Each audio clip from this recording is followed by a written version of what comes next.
mukatarisa muongororo, nyaya dzekurambana dziri kuwanda kumakoti edu, kumatare edzimhosva. Zvinorwadza kurambana kwevanhu.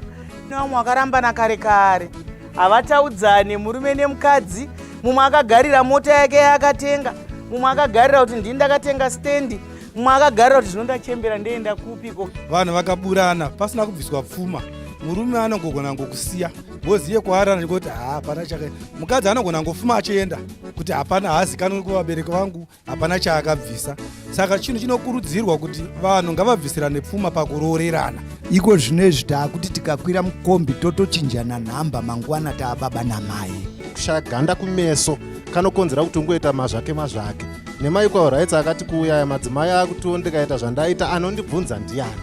Panorambana vanhu kunoti kunorwadzwa kwomunhu mumwoyo, mukadzi kana murume, zvine zvikonzero zvakasiyana. Kwoita vana kana panga paita vana, kwoita hama dzakatenderera. Kana mukamumbe dzichirwa chinokuvara uswa, vana ivavo tatosiya vana vari kusaidhi aidha ramai kana kuti rababa.